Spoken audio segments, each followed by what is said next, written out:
this might sound very bad, though I'm from South. That's okay, we can I cut think it out. it's somewhere decision. I mean, like it's a very tricky question. I'm a big fan of decor and customized furniture. It's always something that I wanted to have as my second child. Hi guys, welcome to another episode of my podcast. Today I have invited someone very special. With an educational background in architecture and 2 years of experience with a firm, she started her journey in interior designing and transformed the spaces of many people. Today she runs a successful interior designing firm by the name of Kinaya Design Studio in Bangalore, and her work has been featured in Elle Decor as well. So without waiting anymore, let us welcome Miss Kanya. Kanya, so let us start and tell us about your background, the background of the firm as well. Okay, so I'm basically an architect. I work with this company called Artpop Associates just for about a year and a half. So I sort of branched out from there and I was freelancing for a bit. There was this company called LiveSpace that a lot of people must be familiar with. So I worked with them as a design partner, and parallelly I was also taking up personal projects. I was trying to, we had a family project going on, so I started working on that. And this was sometime in 2019. Post which we had, of course, the major COVID situation where a lot of our work was impacted. A lot of our leads were sort of coming to a, like the budget started getting altered, and we had a lot of rework to do. So while we sustained this whole period, like I did sort of manage to come out of this phase, and I ran this studio with my classmate and then partner Kani. So Kani and Kanya. So in fact, our studio is actually an amalgamation of both our names. And early in the year 2021, I sort of did my first project without any support from anyone. Like just the two of us, we handle an end-to-end project, design, execution, all of it. And that project was called the Electric Blue Project, and did very well because it also got featured on Elle Decor. That was our first project where we went all out, got it documented, got the photo shoot done. That's the first time we met a professional photographer, all of it. So my client from Electric Blue project basically was a very lovely human being, coached us, and she comes from an MBA background. 2 years later, that same client is basically my current partner today at Kinaya Studio. Yeah, so that's how we've sort of come a long way in the last few years. I have one question there. So, when did you finish your BArch and when did you start your own firm? So, what was the gap between the two? Yeah, so the last year of our architectural course is basically a 1-year internship. So the whole of 2017, I was at Artpop. I worked for the whole of 2018, and post 2018, sometime mid 2019 is when I quit, and I started my own gig, partially with LiveSpace and partially on my own. So it was very little work experience, to be honest. So, you mentioned that you got a partner who had some business background. She had done MBA. So, with this new dimension coming in the picture, do you think scalability becomes easier for designers and architects when you have somebody who was doing business or was from a business background? Yes, definitely. I feel like there is also a lot more structure added into the organization, which sometimes gets overlooked at, because you're a designer, you're focusing on designing, you're focusing on delivering the project. That's how we're sort of like trained to work. But having someone with that sort of a background gives you a little more structure. You are a bit more careful on what sort of price points you got to keep. You're sort of putting some bit of effort into taking all your costs into account, which sometimes gets overlooked at. So a lot of pre-planning, and I feel like a lot of the things that you would miss as a designer is something that she was able to sort of put together for me. So definitely a huge bonus in the bigger picture. And I do feel like a lot of successful studios also have this area very neatly taken care of, which small studios sometimes tend to miss. So yeah, I feel it is definitely a needed thing in today's At least in the kind of competitive field we have today, I feel like it's a lot more important. Yeah, I think even for the bigger ones where they didn't have a partner who had a business background, they reached scale, but it took them a little longer, probably quite some time. And people who had business, people who had come from business backgrounds as partners were able to reach scalability sooner. So let's talk about the styling. You mentioned that you would cover the house until the very last dustbin and whatever else you would want to put in there. So let's talk about interior styling. How important is that? So when you talk about it, also tell us how would you tell your clients that it is not just the functional cabinets and the lights and similar things are important, but it's also the styling that makes a house a home. How do you communicate that to a client? Yeah. So I think very initially itself, when we sign on a project, we go through this with our client. We sort of try to explain to them what really is part of the package and what we are giving you as designers. So we have a process document where we run them through and we sort of show them what they're really in for. And that sort of sets an initial understanding between the two of us. So once that's done, as we're doing the 3D, we are sort of trying to capture all this initial requirement in the 3D as well. So let's say even if it's a bathroom and there's a clear requirement where we're going to capture storage as well as mirrors, vanities, all of that, and also dustbins. So the very initial 3D itself would have an area designated for all of these things. So tomorrow there's no back and forth trying to retrofit something somewhere. So the client is also aware that okay, in the initial stage itself, I have all of these things coming for, so this has been planned. So in the end, it's a matter of just ordering the items that fit into those certain areas, and it's taken care as a whole package. So that's one step we do very initially. And secondly, when it comes to things that are probably not very functional but mostly aesthetic, let's say artwork or probably curtains, something like that. So we do have a lot of clients who feel they don't want to invest in these pieces, or they keep the budget minimal.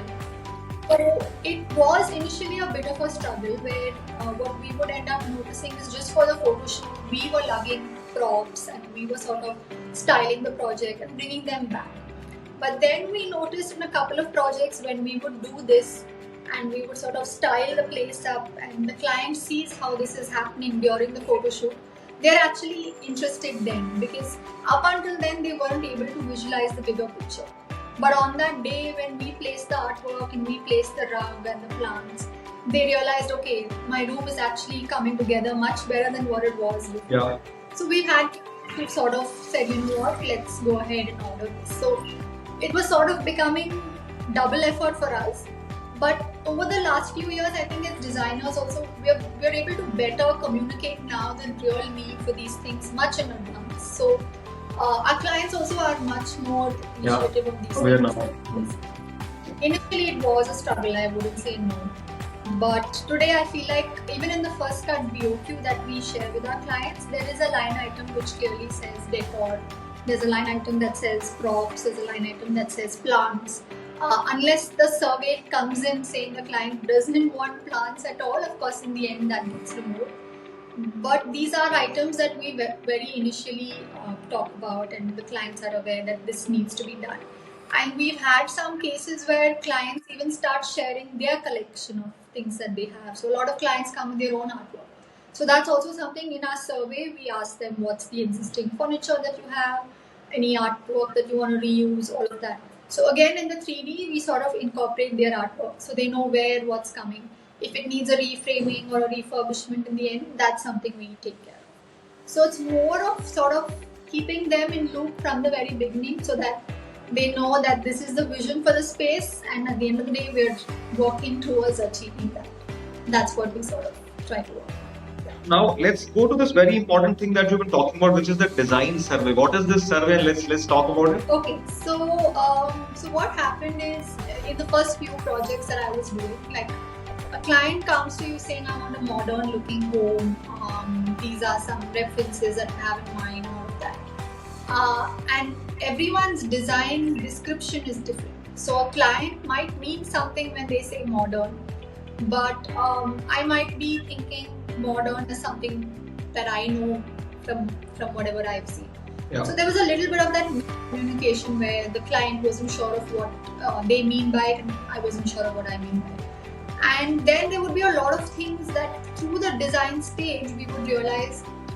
So let's say we would take these initial requirements and all of that, and they would give us a bare minimum idea of what they want. We would start designing, and through the design process, we would realize the client say, "No, we are sort of we need lighter countertops. We don't like dark colors," and that would have been something that I've totally missed in the beginning, because how much can you truly ask your client?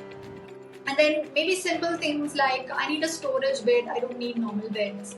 Something like that. So then, a whole look of the room sort of depends on what kind of a bed that you truly give. And then you would pick up something saying, I have a dust allergy, I don't want fabric headboards anywhere. But you would have designed like beautiful fabric headboard. So in the first few projects, we realized there was this constant back and forth happening, where we would sort of, go back and start again. So to plug these issues, like I decided I'll just have a very simple survey form, which is basically a bunch of questions to understand what my clients like and also what they don't like. So if there's something that you want to sort of strictly stay away from, or something that you are not so fond of and you're okay if we sort of persuade you. So our questions are also like staggered in that manner. So let's say it's something about plants. We have a simple question that says, how much do you like plants on a scale of 1 to 5? Most of the time it's between 4 and 5, so we know for sure plants are coming to the house. In some cases it's a 2 and a 3, or a 3 is still something we feel we can navigate, but if it's a 2 and a lesser, we know plants is going to be a hard thing to sort of navigate. So we know where we're heading. My question now is, what is your one project that you want to talk about? One best project that you would call?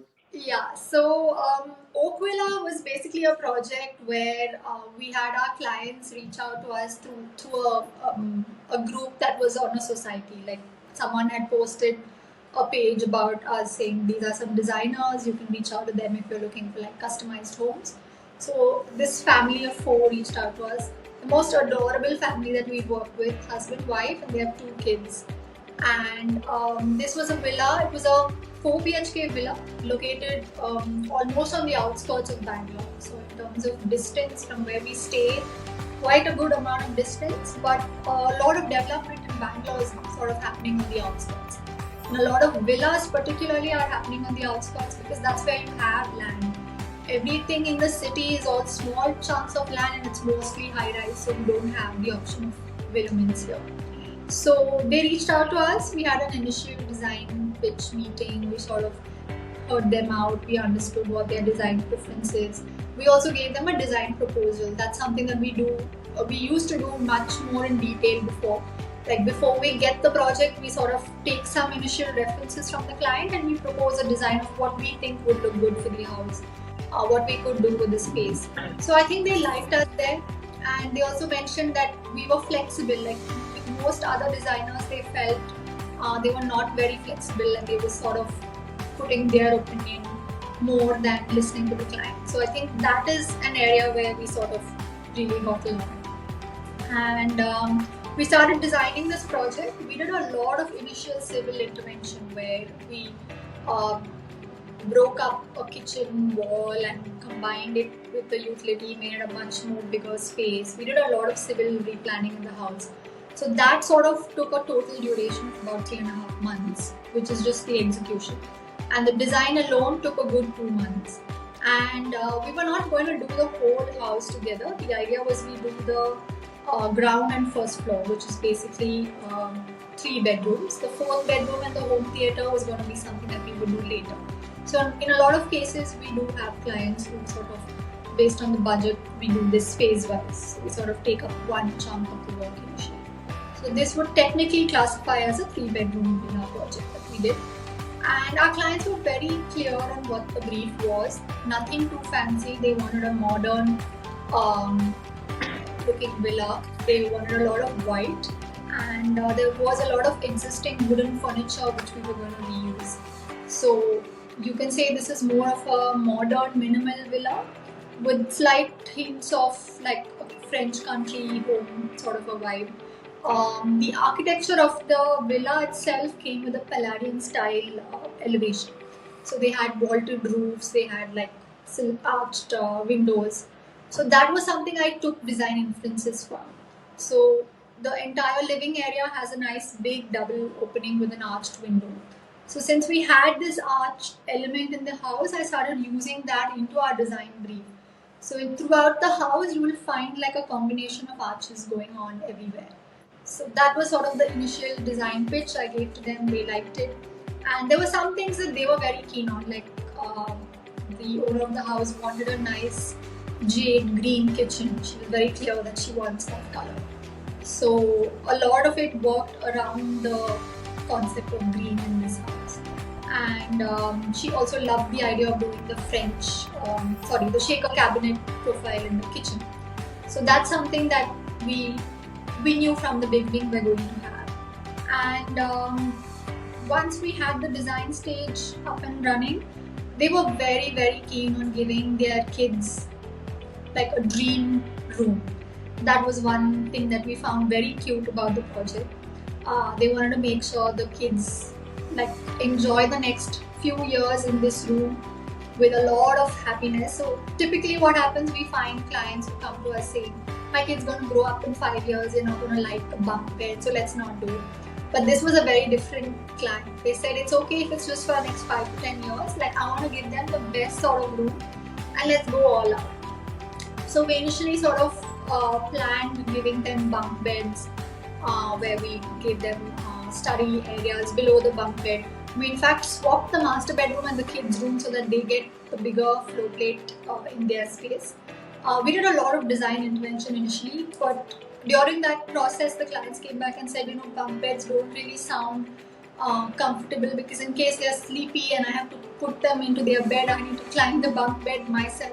So there were a lot of functional things that we had to re-look at. And then we came up with the idea of creating a elevated play area for the kids. So basically they have their beds at the lower level and they have a play area which is an area that they can climb into. And this room was a very interesting design process because the son wanted a car bed and the girl wanted a chariot bed. And this was a little difficult because how are you going to get this explained to your carpenter? So we also wanted them to be very customized inside. So anything ready-made in the market wasn't fitting into our space. So we in fact downloaded templates from Etsy where you can make toy cars and toy chariots. I sort of scaled the templates on AutoCAD to get them to the size of the bed.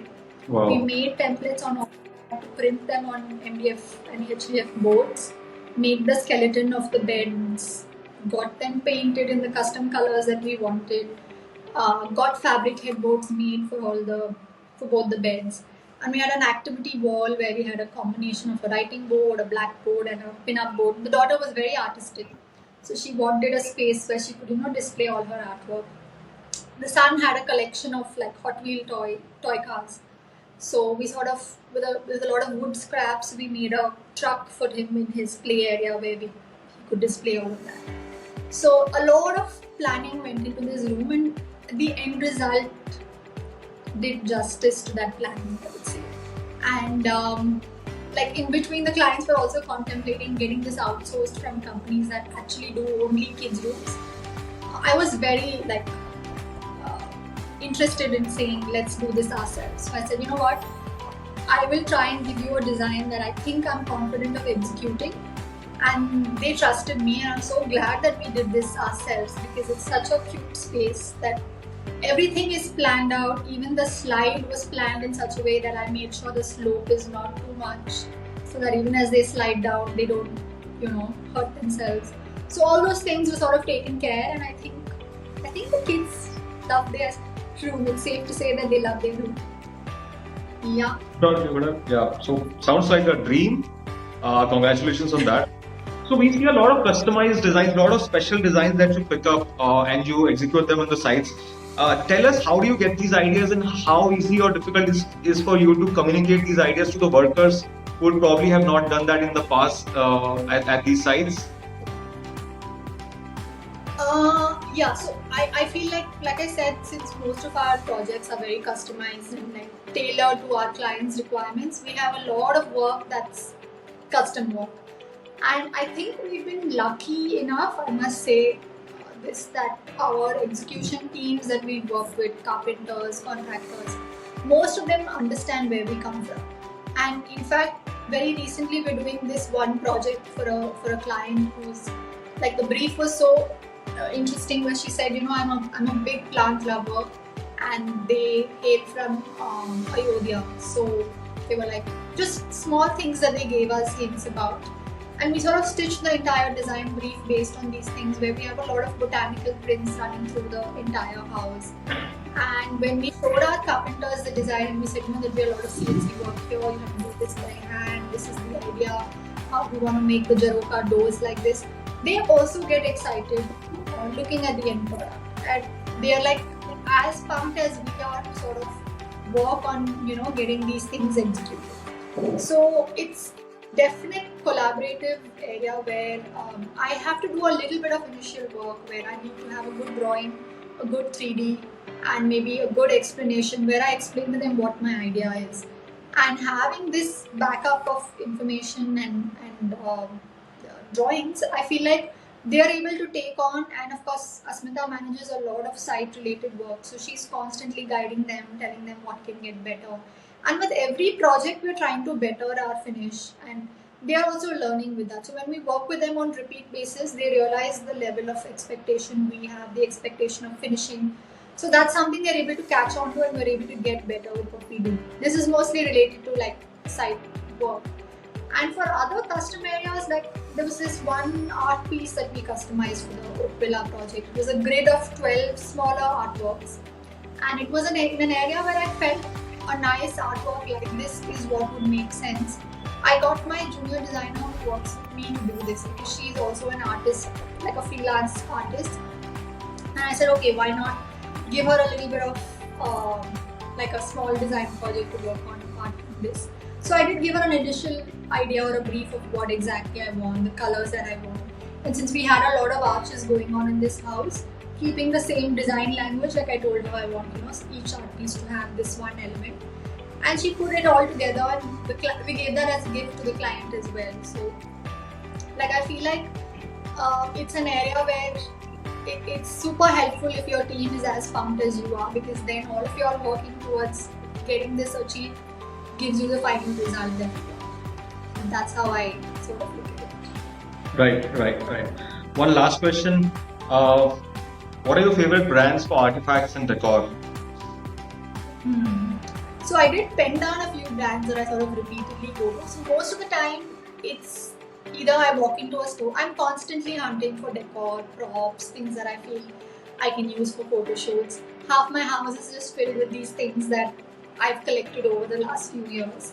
I usually go to a lot of these common brands, like Westside has a home section, Home Center has a lot of artifacts, and H&M Home has a lot of like displayware.